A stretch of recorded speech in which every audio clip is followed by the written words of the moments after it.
Hi everyone, this is Radhika and welcome to Afterbooks. So we have started the one-shot videos of class 10 science chemistry portion. First 4 chapters I have already uploaded in one shot. In this video we will discuss the chapter number 5, that is periodic classification of elements, again in one shot. So let's get started.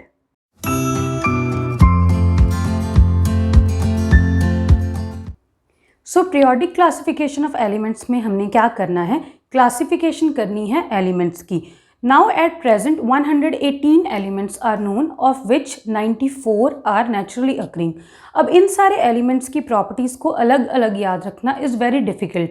इसीलिए हम चाहते हैं कि हम इन elements को इस तरह से ग्रुप कर लें ताकि हमें इनके बारे में नॉलेज गेन करना ईजी हो. तो सबसे पहले हम बात करते हैं डोबर्नियर्स ट्रेड्स की. डोबर्नियर ने क्या किया, ग्रुपिंग करने की कोशिश की एलिमेंट्स की on the basis of their increasing atomic masses.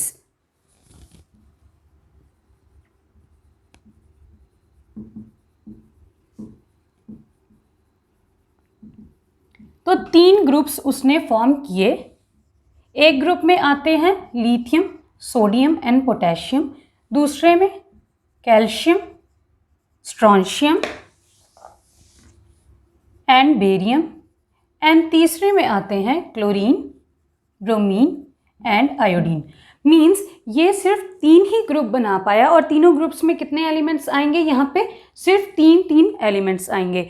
In groups को हम बोलते हैं ट्रेड्स, डोबर्नियर्स ट्रेड्स. ठीक है, अब ये जो ट्रेड्स हैं ये किस पे बेस्ड हैं कि ये जो हमारे एलिमेंट्स यहाँ पे ग्रुप में हैं ये इंक्रीजिंग एटॉमिक मासेस के ऑर्डर में है. मीन्स इसका एटॉमिक मास सबसे कम होगा, फिर इसका end similarly so on. And also Dobereiner triad में ख़ास बात ये थी कि उसने इस हिसाब से ग्रुपिंग की कि जो हमारा ये सेंटर वाला एलिमेंट होगा इसका जो एटॉमिक मास है this will be the average of the sum of atomic masses of these 2 elements.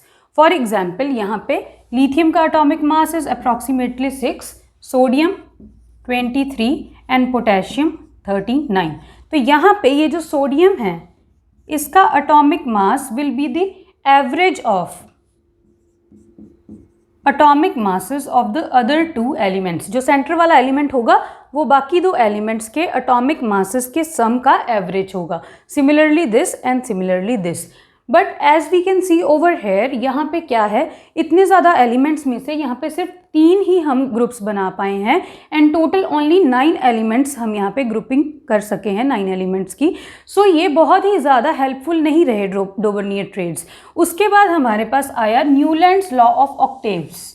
Now Newlands law of octaves is similar to musical octaves. जैसे म्यूजिक में सा रे गा मा पा धा नी एंड अगेन सा आ जाता है. मीन्स के हमारे पास जो न्यूलैंड्स लॉ ऑफ ऑक्टेव्स है उसमें क्या होगा, 7 एलिमेंट्स के बाद जो 8th एलिमेंट होगा उसकी properties will be similar to that of the first element. This was Newlands law of octaves. And यहाँ पे ये जो एलिमेंट्स अरेंज्ड हैं they are arranged in the order of their increasing atomic masses. ठीक है, तो इसने भी एटॉमिक मासेस के बेस पे एलिमेंट्स को अरेंज किया. और कैसे अरेंज किया कि जो 8th एलिमेंट होगा उसकी जो प्रॉपर्टी होगी वो फर्स्ट एलिमेंट के ही दोबारा सिमिलर आ जाएगी. बट ये जो है न्यूलैंड लॉ ऑफ ऑक्टेव्स इसमें बहुत ही ज़्यादा लिमिटेशंस हैं. सबसे पहले तो ये जो न्यूलैंड लॉ ऑफ ऑक्टेव्स है ये तब बना जब सिर्फ 56 एलिमेंट्स नोन थे and the 56th element was thorium.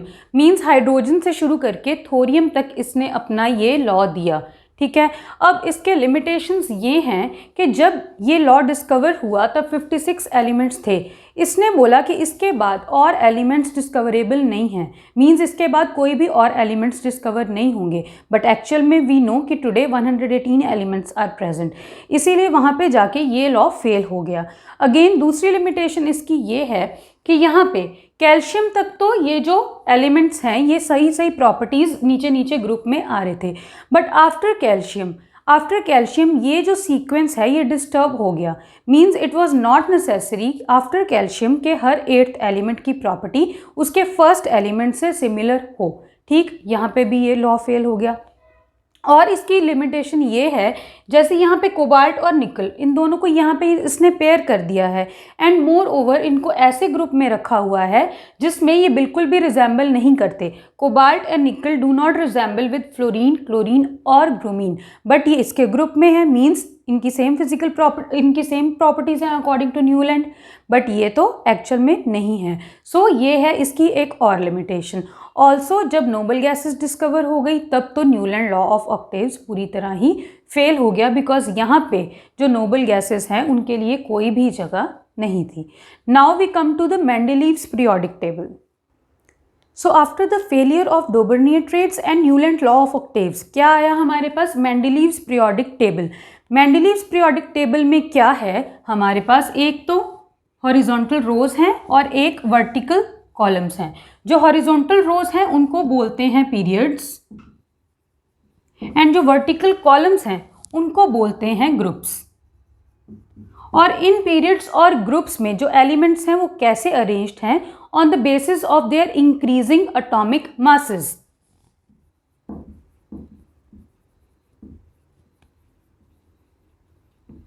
तो जो मेंडलीव्स पीरियोडिक लॉ है वो क्या है? That the elements are arranged on the basis of their increasing atomic masses in periods and groups. तो इस टाइम पे ओनली 63 एलिमेंट्स वर नोन। तो इसकी एडवांटेज ये थी कि तब सिर्फ 63 एलिमेंट्स नोन थे, बट आगे के डिस्कवरेबल एलिमेंट्स के लिए जो मेंडलीव है उसने अपने पीरियड्स और ग्रुप्स में जगह छोड़ी थी। मींस उन एलिमेंट्स की जो अभी डिस्कवर होने वाले हैं उनकी जगह इसने पहले ही अपने पीरियोडिक टेबल में छोड़ दी थी। और इसने क्या वर्ड यूज़ किया था कि जैसे फॉर एग्जाम्पल यहाँ पे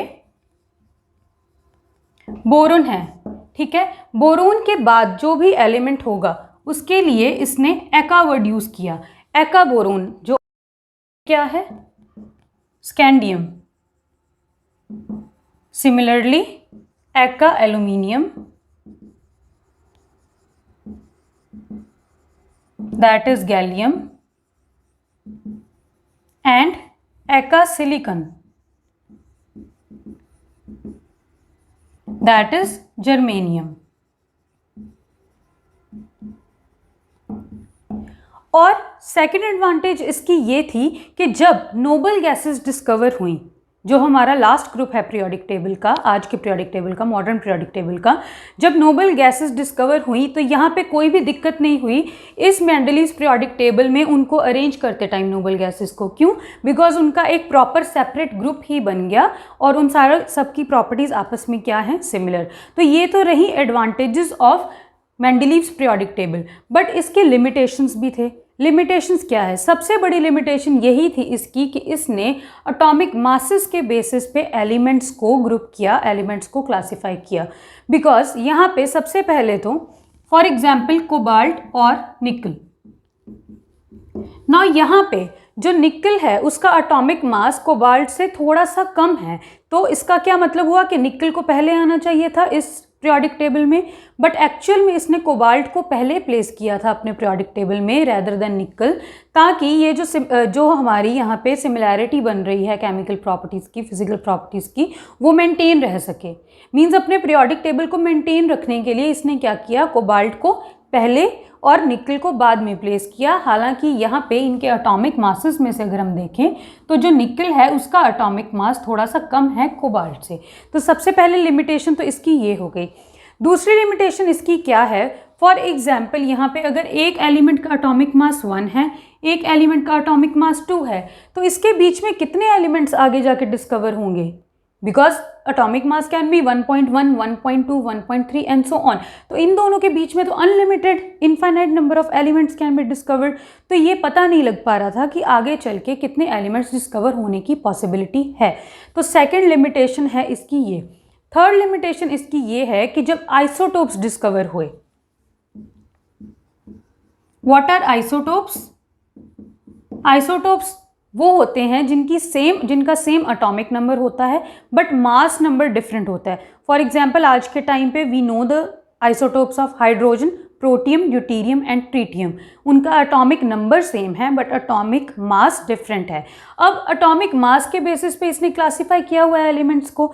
तो अब अगर hydrogen means deuterium, tritium, protium को हमने अरेंज करना है इस पीरियोडिक टेबल में, तो यहाँ पे ये पीरियोडिक टेबल फेल हो गया। बिकॉज एटम जो एलिमेंट है वो सेम है बट उसके मास नंबर क्या है? डिफरेंट। तो किस हिसाब से अरेंज करेंगे? यहाँ पे this was a very big problem और इसकी ये लिमिटेशन है। ठीक है, सो this is the Mendeleev's periodic table in which ये जो elements हैं they are arranged in the order of their increasing atomic masses. ठीक है, तो यहां पे अगर हम देखें ये क्या है, एका एल्यूमिनियम क्या है यहाँ पे, गैलियम, एका सिलिकॉन क्या है यहाँ पे, जर्मेनियम। ठीक है, ऑल्सो अगर हम यहाँ पे देखें ये कोबाल्ट, इसका एटॉमिक मास है 58.9, वेयरएज निकल का एटॉमिक मास है 58.7। तो यहाँ पे कोबाल्ट का एटॉमिक मास थोड़ा बड़ा है निकल से, फिर भी हमने यहाँ पे कोबाल्ट को पहले प्लेस किया है, तो ये भी एक क्या है, लिमिटेशन है इस पीरियोडिक टेबल की। तो यहाँ पे ये जो वर्टिकल कॉलम्स हैं ये क्या है, यहाँ पे ग्रुप्स। तो कितने ग्रुप्स हैं मेंडलीव्स पीरियोडिक टेबल में, there are a total of 8 groups in the Mendeleev's periodic table. And यहाँ पे पीरियड्स कितने हैं टोटल, ये जो हॉरिजॉन्टल वाली यहाँ पे रोज हैं, तो ये कितने हैं यहाँ पे 6 periods, that is 6 periods and 8 groups are there in Mendeleev's periodic table. तो now we come to the modern periodic table. ये है एक मॉडर्न पीरियोडिक टेबल, तो इसमें अगेन क्या है, पीरियड्स एंड ग्रुप्स। जो यहाँ पे हॉरिजॉन्टल रोज हैं वो हैं पीरियड्स। कितने पीरियड्स हैं यहाँ पे टोटल 7, दैट इज 1 2 3 4 5 6 7 यहाँ पे पीरियड्स हैं। अगर यहाँ पे ग्रुप्स की बात करें, दैट इज जो वर्टिकल कॉलम्स हैं यहाँ पे कितने हैं टोटल 18, दैट इज यहाँ पे हैं total 18 groups. So let's note down this point. पहला पॉइंट तो ये है कि जो मॉडर्न पीरियोडिक टेबल है उसमें है 7 पीरियड्स एंड 18 ग्रुप्स। नाउ देखते हैं यहाँ पे सेकंड पॉइंट। अगर हम यहाँ पे 1 ग्रुप के एलिमेंट्स की बात करें, तो जब सेम ग्रुप है एलिमेंट्स का तो उनकी होंगे same valence electrons and they will have similar outer shell electronic configuration.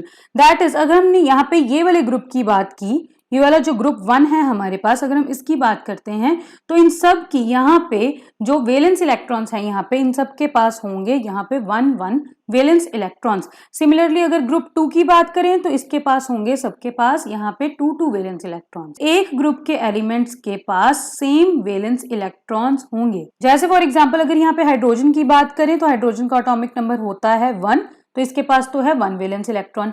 Lithium का एटॉमिक नंबर 3, तो कैसे लिखेंगे कन्फिग्रेशन 2,1, तो इसके पास भी कितने वैलेंस इलेक्ट्रॉन्स हैं 1। अगर हम यहाँ पे सोडियम की बात करें तो सोडियम की इलेक्ट्रॉनिक कन्फिग्रेशन हो जाएगी 2,8,1, दैट इज इसके पास भी कितने वैलेंस इलेक्ट्रॉन्स हैं 1 वैलेंस इलेक्ट्रॉन। बट हम यहाँ पे देख क्या रहे हैं, जैसे जैसे हम एक ही ग्रुप में प्रोसीड कर रहे हैं, यहाँ पे एक ही शेल थी, यहाँ पे 2 शेल्स हो गई, यहाँ पे 3 शेल्स हो गई। दैट इज एक ही ग्रुप में जैसे जैसे हम first member to next member जाते हैं हर बार एक नई शेल ऐड होती है। तो हम ये भी पॉइंट यहाँ पे लिख लेते हैं। पहला पॉइंट यहाँ पे फिर क्या हो गया कि जो सेम ग्रुप के एलिमेंट्स हैं उनके पास हैं same number of valence electrons. And अगर यहीं पे हम थर्ड पॉइंट की बात करें तो हमने यहाँ पे किस बात की डिस्कशन की है कि as we move down the group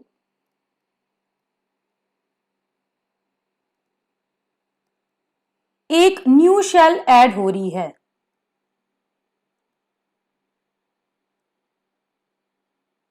तो वो हमने यहाँ पे देख लिया है, हाइड्रोजन में है 1 शेल, लिथियम में है 2 शेल्स एंड सोडियम में है 3 शेल्स। अगर हम यहाँ पे उन एलिमेंट्स की बात करें अब जो एक सेम पीरियड में लाई करते हैं, दैट इज फॉर एग्जांपल अगर हमने इस पीरियड की बात कर ली है तो यहाँ पे क्या होगा, जैसे जैसे हम एक मेंबर से एक एलिमेंट से सेकंड एलिमेंट पे जा रहे हैं तो यहाँ पे हो क्या रहा है, देखो अगर यहाँ पे पोटेशियम का एटॉमिक नंबर था 19 तो नेक्स्ट कैल्शियम का एटॉमिक नंबर हो गया है 20। दैट इज एक्चुअल में हमने किया क्या है, एक एक्स्ट्रा इलेक्ट्रॉन को हम ऐड करते जा रहे हैं जैसे जैसे हम यहाँ पे एक पीरियड में मूव कर रहे हैं। ऑब्वियसली बिकॉज यहाँ पे जो मॉडर्न पीरियोडिक टेबल है उसमें जो अरेंजमेंट है एटम्स की, ये जो पीरियोडिक लॉ है ये क्या है कि यहाँ पे जो एलिमेंट्स हैं उनकी प्रॉपर्टीज होती हैं अ periodic function of their atomic number. इससे पहले जितने भी यहाँ पे हमारे पास टेबल्स आए हैं उन सब में एटॉमिक मासेस के बेस पे यहाँ पे प्रॉपर्टीज को क्लासिफाई किया गया। But whereas modern periodic table में यहाँ पे क्या कहा गया कि ये जो प्रॉपर्टीज होती हैं एलिमेंट्स की, they are the periodic function of their atomic number, ना कि atomic mass. So obviously because ये एटॉमिक नंबर पे बेस्ड है मॉडर्न पीरियोडिक टेबल, तो जैसे जैसे हम पीरियड में मूव करेंगे तो हर एलिमेंट का एटॉमिक नंबर होगा उससे पिछले वाले एलिमेंट से एक ज्यादा। तो यहाँ पे पोटेशियम है, या अगर हम यहाँ पे सोडियम और मैग्नीशियम की बात कर लें से, तो यहाँ पे सोडियम अगेन एटॉमिक नंबर है 11, तो यहाँ पे हो जाएगी इलेक्ट्रॉनिक कन्फिग्रेशन 281। अगर यहीं पे हम मैग्नीशियम की बात करें तो इसकी इलेक्ट्रॉनिक कन्फिग्रेशन क्या हो गई 282। दैट इज यहाँ पे नंबर ऑफ शेल्स दोनों में ही 3 हैं, but in case of sodium यहाँ पे है 1 valence electron, whereas in case of magnesium यहाँ पे है 2 valence electron, that is 1 electron यहाँ पे हो गया है ऐड। तो यहाँ पे हमने जो जो पॉइंट्स देखे यहाँ पे नोट डाउन कर लेते हैं। और यहाँ पे पॉइंट कौन सा आया है दैट ये जो यहाँ पे इन case of modern periodic table जो यहाँ पे प्रॉपर्टीज हैं एलिमेंट्स की वो किस पे डिपेंड कर रही हैं, एटॉमिक नंबर्स पे, ना कि एटॉमिक मासेस पे। नेक्स्ट पॉइंट हमने यहाँ पे क्या देखा है कि सेम पीरियड में नंबर ऑफ शेल्स सेम ही रह रही हैं, बस यहाँ पे क्या इंक्रीज कर रहे हैं, नंबर ऑफ इलेक्ट्रॉन इंक्रीज कर रहा है, वो भी कितने से बाय 1, जब हम यहाँ पे कंसेक्टिव मेंबर्स की बात कर रहे हैं। जैसे हमने भी यहाँ पे देखा sodium is atomic number 11, electronic configuration 281, magnesium is atomic number 12, electronic configuration 282। तो यहाँ पे हमें क्या दिख रहा है कि जब हम एक पीरियड में मूव कर रहे हैं तो यहाँ पे जो वैलेंस शेल इलेक्ट्रॉन्स हैं वो भी इंक्रीज हो रहे हैं बाय 1 यूनिट। अगर हम 1 पीरियड से सेकेंड पीरियड में आए तो हमने यहाँ पे क्या देखा था, hydrogen atomic number 1, lithium electronic configuration क्या है 2,1, सोडियम इलेक्ट्रॉनिक कन्फिग्रेशन क्या है 2,8,1। दैट इज जैसे जैसे हम एक यहाँ पे ग्रुप में मूव कर रहे हैं वैसे वैसे यहाँ पे क्या हो रहा है, हमारे पास डाउन द ग्रुप एक न्यू शेल ऐड हो रही है। तो अगर यहाँ पे हम बात करें एक जो लिथियम वाला पीरियड है और एक जो यहाँ पे सोडियम वाला पीरियड है, अगर हम इन दोनों पीरियड्स को आपस में कंपेयर करें तो ऑब्वियसली यहाँ पे भी हमें क्या दिखेगा, जब हम एक पीरियड से सेकेंड पीरियड में जा रहे हैं तो यहाँ पे भी एक एडिशनल शेल हमें मिल रही है, obviously because down the group हमारे पास शेल्स ऐड होती जा रही हैं। सो यहाँ पे नेक्स्ट पॉइंट हमने क्या लिख लिया, हर पीरियड जैसे जैसे यहाँ पे हम नेक्स्ट पीरियड में जाएंगे उसका क्या मतलब हो जाएगा कि यहाँ पे एक न्यू शेल फिल होनी शुरू हो गई है। और यहाँ पे हम एक और पॉइंट नोट कर सकते हैं, वो क्या है कि जो नंबर है वैलेंस इलेक्ट्रॉन्स का वो इंक्रीज करेगा बाय 1 जैसे जैसे हम यहाँ पे क्या करेंगे, जब लेफ्ट टू राइट मूव करेंगे इन अ पीरियड। सो यहाँ पे हमने क्या कैरेक्टरिस्टिक्स देखी है मॉडर्न पीरियोडिक टेबल की, कि जो मॉडर्न पीरियोडिक टेबल है इट हैज 18 वर्टिकल कॉलम्स जिनको हम बोलते हैं ग्रुप्स एंड 7 हॉरिजॉन्टल रोज जिनको हम बोलते हैं पीरियड्स। नेक्स्ट क्या है, यहाँ पे जो प्रॉपर्टीज हैं एलिमेंट्स की they are a periodic function of their atomic number, ना कि एटॉमिक मास। नेक्स्ट क्या है, elements present in any one group have same number of valence electrons, same valence electrons होंगे यहाँ पे इनके पास, एंड यहाँ पे क्या होगा, similar outer shell electronic configuration. Obviously हमने देखा हाइड्रोजन के केस में भी आउटर मोस्ट 1 इलेक्ट्रॉन और सोडियम के केस में भी आउटर मोस्ट 1 इलेक्ट्रॉन, लिथियम के भी केस में आउटर मोस्ट 1 इलेक्ट्रॉन।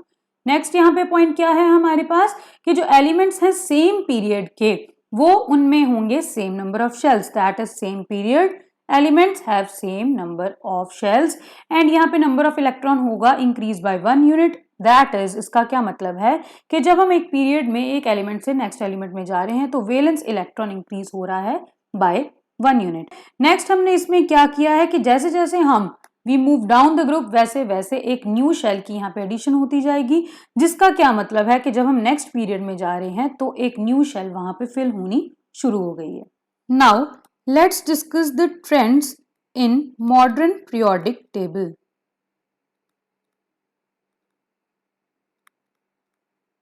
सबसे पहले यहाँ पे डिस्कस करेंगे अबाउट वैलेंसी।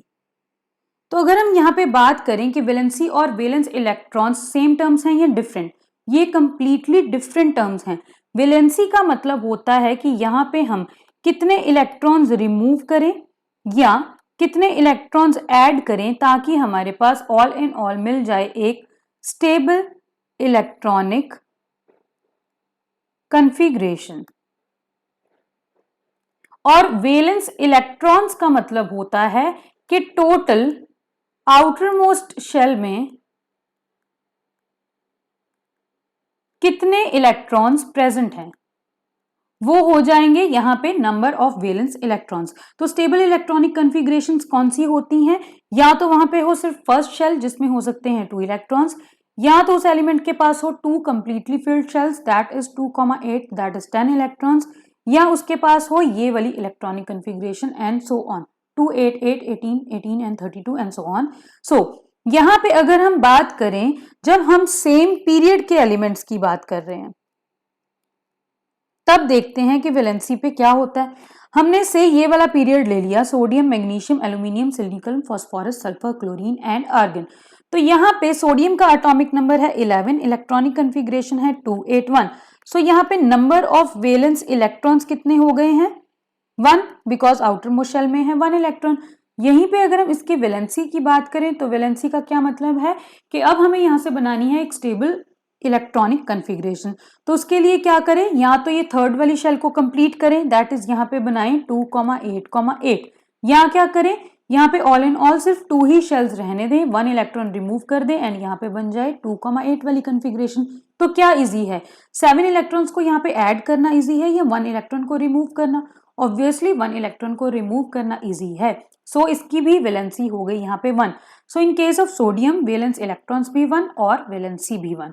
अगर यहीं पे हम मैग्नीशियम की बात करें, एटॉमिक नंबर 2,8,2, तो इसकी यहाँ पे नंबर ऑफ वैलेंस इलेक्ट्रॉन्स क्या हो गए 2, आउटर मोस्ट शेल में 2 इलेक्ट्रॉन्स हैं। और अगर वैलेंसी की बात करें तो अगेन अब यहाँ पे 2,8,8 वाली कॉन्फ़िगरेशन बनानी इजी है या ये 2,8 वाली कॉन्फ़िगरेशन। तो अगर हमने यहाँ पे ये वाली कॉन्फ़िगरेशन बनानी है तो हमें यहाँ पे देने पड़ेंगे 6 मोर इलेक्ट्रॉन्स, जो यहाँ पे बहुत ज्यादा एनर्जी रिक्वायर करेंगे, वेयर एज 2 इलेक्ट्रॉन्स का रिमूवल है यहाँ से इजी। सो इसकी वैलेंसी हो गई 2, also number of valence electrons is 2। Similarly जैसे हम एक पीरियड में मूव करेंगे तो हम क्या देखेंगे, यहाँ पे ये जो फर्स्ट पीरियड था इसकी वैलेंसी हो गई 1, सेकेंड पीरियड की वैलेंसी हो गई 2। सिमिलरली अगर ये बोरोन वाली फैमिली पे आ जाए 13th ग्रुप पे तो इसकी वैलेंसी होगी 3, कार्बन वाली फैमिली पे आ जाए इसकी वैलेंसी होगी 4।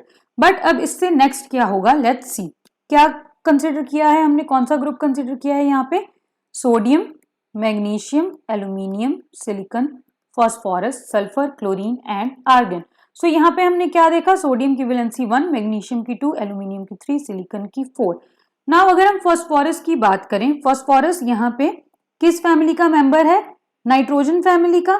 देखते हैं नाइट्रोजन की electronic configuration, nitrogen atomic number 7, electronic configuration 2,5। Now यहां से बनाना है हमने अगेन एक स्टेबल इलेक्ट्रॉनिक कॉन्फ़िगरेशन। तो क्या कर सकते हैं, या तो यहाँ पे सिर्फ फर्स्ट शेल रहने दें और इसमें टोटल रखते हैं 2 इलेक्ट्रॉन्स, या क्या करें सेकंड वाली शेल को कंप्लीट करें और इसकी इलेक्ट्रॉनिक कॉन्फ़िगरेशन बनाएं 2,8। तो अगर हमने इसकी इलेक्ट्रॉनिक कॉन्फ़िगरेशन बनानी है 2,8 तो हमें क्या करना पड़ेगा, यहाँ पे 5 + 3 दैट इज 3 मोर इलेक्ट्रॉन्स यहाँ पे देने पड़ेंगे, दैट इज ऐड करने पड़ेंगे इलेक्ट्रॉन्स।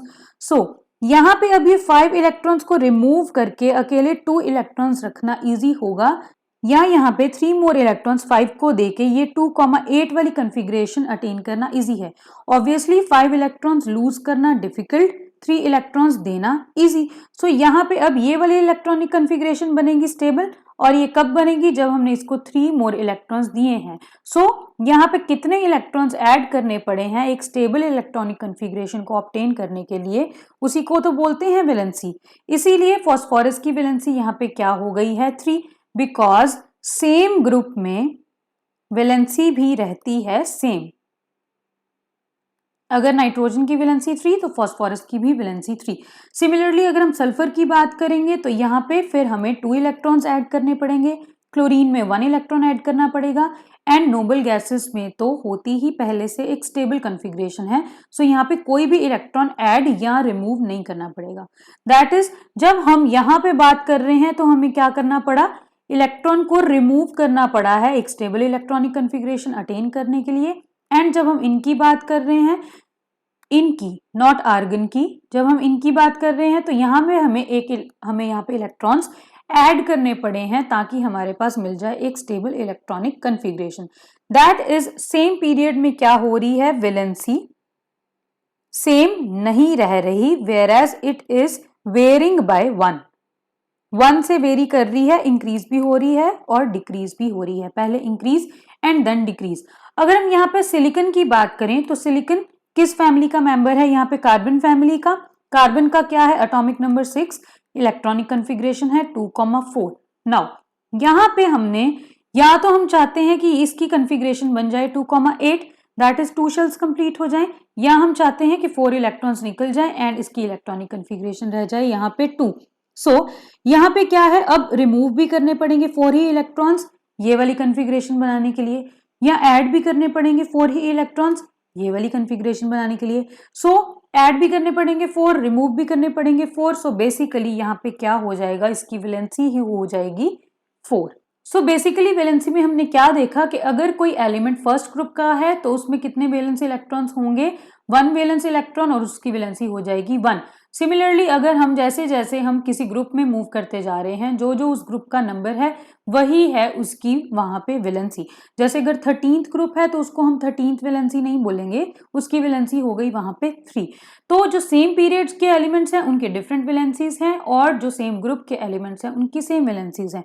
तो अगर यहाँ पे हमें नंबर ऑफ वैलेंस इलेक्ट्रॉन पता लग जाए तो हमें ये पता लग जाएगा कि वो जो एलिमेंट है वो किस ग्रुप को बिलोंग करता है। ऑल्सो हमें यहाँ पे क्या पता लग जाएगा कि वो वैलेंसी, दैट इज वो वैलेंस इलेक्ट्रॉन्स वहां पे हम लूज कर रहे हैं या गेन कर रहे हैं एक स्टेबल इलेक्ट्रॉनिक कॉन्फ़िगरेशन को रीच करने के लिए, और उसी को हम बोलते हैं क्या, the valency of the element. Second trend यहाँ पे डिस्कस करेंगे एटॉमिक साइज का। सो एटॉमिक साइज होता क्या है, basically the radius of the atom, that is हमने क्या करना है यहाँ पे, ये होता है न्यूक्लियस, इसके आसपास होंगी शेल्स, उसमें क्या रिवॉल्व करेंगे, इलेक्ट्रॉन्स। सो जो आउटर मोस्ट शेल होगी जिसमें इलेक्ट्रॉन्स प्रेजेंट हैं, उस आउटर मोस्ट शेल और ये जो न्यूक्लियस है इसके सेंटर से लेके ये जो डिस्टेंस बनेगा इसको बोलते हैं यहाँ पे हम atomic size. So atomic size को गवर्न करते हैं 2 चीजें, एक होता है यहाँ पे शील्डिंग इफेक्ट या स्क्रीनिंग इफेक्ट जो इंक्रीज करेगा साइज ऑफ एटम को, दैट इज एटॉमिक साइज को। एक होता है यहाँ पे न्यूक्लियर चार्ज जो क्या करेगा, यहाँ पे डिक्रीज करेगा साइज को।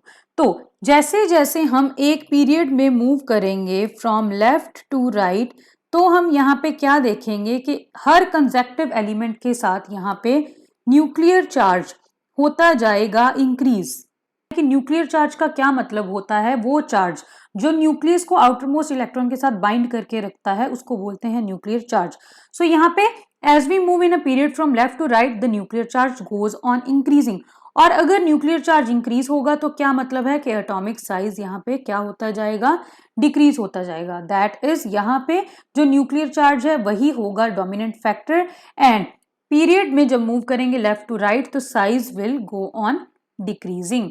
That is on moving from left to right along a period atomic radius हो जाएगा डिक्रीज। क्यों? बिकॉज यहाँ पे न्यूक्लियर चार्ज हो रहा है इंक्रीज, जो क्या करेगा आउटर मोस्ट इलेक्ट्रॉन को पुल करके रखेगा closer to the nucleus, and फिर क्या हो जाएगा, रिड्यूस हो जाएगा जो साइज है एटम का। ठीक है, न्यूक्लियर चार्ज यही तो कर रहा है, आउटर मोस्ट इलेक्ट्रॉन पे अपनी पुल लगा रहा है, तो इलेक्ट्रॉन ज्यादा पास आ जाएगा, न्यूक्लियस के पास आएगा तो रेडियस कम हो जाएगा, डिस्टेंस डिक्रीज हो जाएगा तो एटॉमिक साइज भी डिक्रीज हो जाएगा। अगर हम यहीं पे ग्रुप में वेरिएशन करें तो ग्रुप में क्या वेरिएशन है एटॉमिक साइज का। नाउ अगेन जैसे जैसे हम एक ग्रुप में मूव कर रहे हैं डाउन द ग्रुप, अगेन यहाँ पे भी न्यूक्लियर चार्ज तो हो रहा है इंक्रीज ही, बट यहाँ पे अब जो शील्डिंग इफेक्ट है या जो स्क्रीनिंग इफेक्ट है वो भी इंक्रीज हो रहा है, और डोमिनेट कौन करेगा इनमें से, ये वाला शील्डिंग इफेक्ट। शील्डिंग इफेक्ट यहाँ पे ज्यादा डोमिनेट करता है as compare to nuclear charge. इसका क्या रीजन है कि जब हम ग्रुप में मूव करते हैं तो वहां पे ऐड हो जाती हैं new shells, due to addition of new shells क्या हो जाता है वहां पे शील्डिंग इफेक्ट। शील्डिंग इफेक्ट का क्या मतलब होता है कि देखो अब न्यू से न्यू शेल्स ऐड होती जा रही हैं, दैट इज न्यूक्लियस, न्यूक्लियस के आसपास हैं इलेक्ट्रॉन्स अलग अलग शेल्स में, तो जब जब यहाँ पे नंबर ऑफ शेल्स इंक्रीज होंगी तो यहाँ पे होगा क्या एक्चुअल में, ये जो इलेक्ट्रॉन्स इस शेल में हैं एंड इस शेल में जो इलेक्ट्रॉन्स हैं, दैट इज जो अलग अलग शेल के इलेक्ट्रॉन्स हैं उन पे है सेम चार्ज, तो वो आपस में कॉज करेंगे यहाँ पे रिपल्शन। तो रिपल्शन कॉज करेंगे यहाँ पे, तो क्या हो जाएगा फिर यहाँ पे दूर दूर रहना चाहेंगे, दूर दूर रहना चाहेंगे तो एटॉमिक साइज हो जाएगा यहाँ पे increase. So if we move across a period from left to right, size goes on decreasing, whereas if we move down the group, the size goes on increasing. Due to increase in number of shells. So इसका क्या मतलब है कि ये जो group 1 वाले elements हैं ये होंगे लार्जेस्ट, एंड ये जो ग्रुप 17 वाले एलिमेंट्स हैं ये होंगे यहाँ पे स्मॉलेस्ट। नोबल गैसेस थोड़ी सी बड़ी होती हैं साइज में बिकॉज यहाँ पे होते हैं van der Waals forces of attraction जो इतने ज्यादा स्ट्रांग नहीं होते हैं, एंड इसीलिए यहाँ पे रहते हैं दूर दूर जो एटम्स होते हैं। ठीक है, तो जब एक पीरियड की बात कर रहे हैं तो साइज हो रहा है डिक्रीज। अगर यहीं पे हम एक ग्रुप की बात करें, डाउन द ग्रुप क्या होगा, हाइड्रोजन है यहाँ पे स्मॉल एलिमेंट, वेयर एज यहाँ पे फ्रांशियम की सीजियम की बात करें तो यहाँ पे साइज हो गया है इंक्रीज। दैट इज यहाँ पे है साइज कंपैरेटिवली स्मॉल एंड यहाँ पे है size comparatively large when we move down the group. Next trend की बात करते हैं यहाँ पे, that is metallic and non-metallic properties।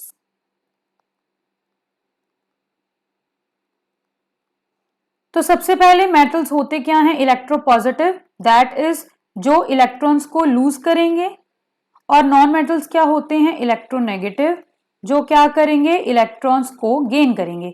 तो हमने पहले ही जब यहाँ पे वैलेंसी वाले केस में ये वाले पीरियड की बात की है तो हमने यहाँ पे क्या देखा कि वैलेंसी इंक्रीज हो रही है पहले 4 तक एंड देन डिक्रीज हो रही है टू 0।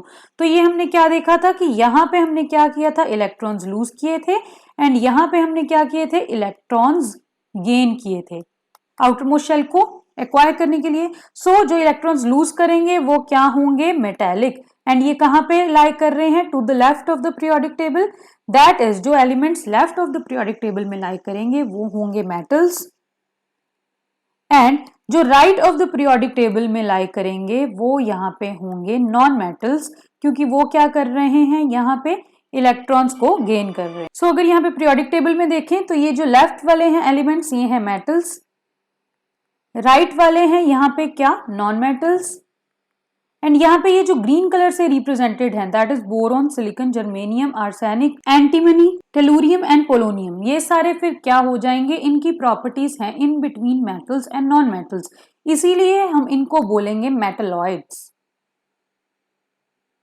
या सेमी मेटल्स। यहाँ पे गिवन भी है कि ये जो ग्रीन कलर से हमने एलिमेंट्स दिखाए हैं दीज आर सेमी मेटल्स। तो यहाँ पे ये जो जिगजैग लाइन यहाँ पे बनी हुई है ये सेपरेट करेगी किसको, मेटल्स को नॉन मेटल से, दैट इज इसके लेफ्ट वाले हैं मेटल्स, इससे राइट वाले यहाँ पे हो जाएंगे नॉन मेटल्स। तो यहाँ पे ये जो राइट वाले एलिमेंट्स हैं ये नॉन मेटल्स क्यों हैं, this can be explained bye again effective nuclear charge. हमने अभी क्या बोला कि जैसे जैसे हम एक पीरियड में from left to right move कर रहे हैं जो न्यूक्लियर चार्ज है वो यहाँ पे इंक्रीज होता जा रहा है।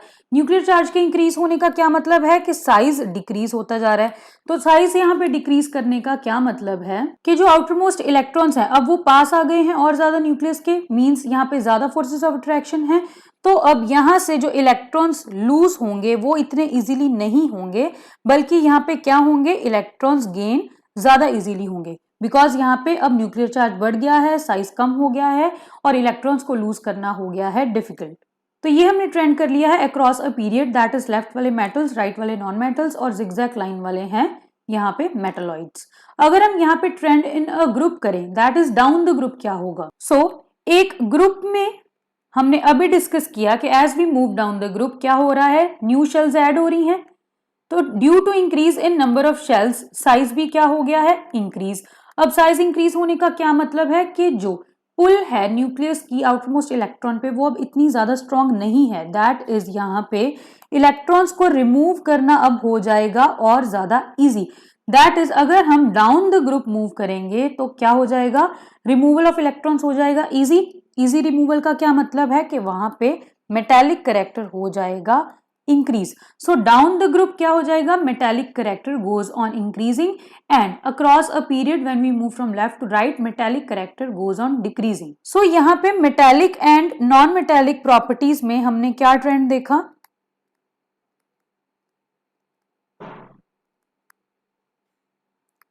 कि डाउन द ग्रुप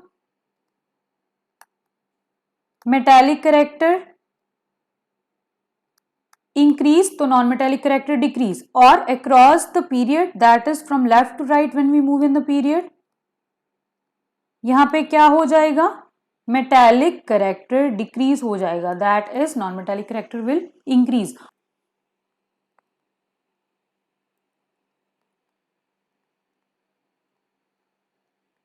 सो जब हम यहाँ पे एक पीरियड में लेफ्ट टू राइट मूव कर रहे हैं तो अगर यहाँ पे मेटालिक करेक्टर डिक्रीज हो रहा है, इसका मतलब यही है कि बेसिक करेक्टर भी डिक्रीज हो रहा है। That is as we move from left to right in a period, यहाँ पे नॉन मेटालिक करेक्टर इंक्रीज होगा। नॉन मेटालिक करेक्टर इंक्रीज होने का मतलब क्या है कि यहाँ पे एसिडिक करेक्टर इंक्रीज होगा। So the metals will form यहाँ पे बेसिक ऑक्साइड्स एंड जो नॉन मेटल्स होंगे वो फॉर्म करेंगे यहाँ पे एसिडिक ऑक्साइड्स। एंड यहाँ पे ये जो मेटलॉइड्स हैं ग्रीन कलर में, ये क्या फॉर्म करेंगे? Amphoteric oxides. That is they can show either acidic behaviour और basic behaviour. So in the modern periodic table, we discuss the valency, the atomic size, the metallic and non-metallic properties and the nature of oxides. अब एक shell में कितने number of electrons accommodate हो सकते हैं? This is given by 2n square where n is the number of shell. We know that हमारे पास shells होती हैं k, l, m, n. इनके लिए n की वैल्यूज हैं 1, 2, 3 एंड 4 रिस्पेक्टिवली। तो जब हम यहाँ पे n की वैल्यू को 1 पुट करेंगे तो यहाँ पे क्या आ जाएगा? 2 मीन्स जो k शेल में है उसमें टोटल कितने नंबर ऑफ इलेक्ट्रॉन्स अकोमोडेट हो सकते हैं?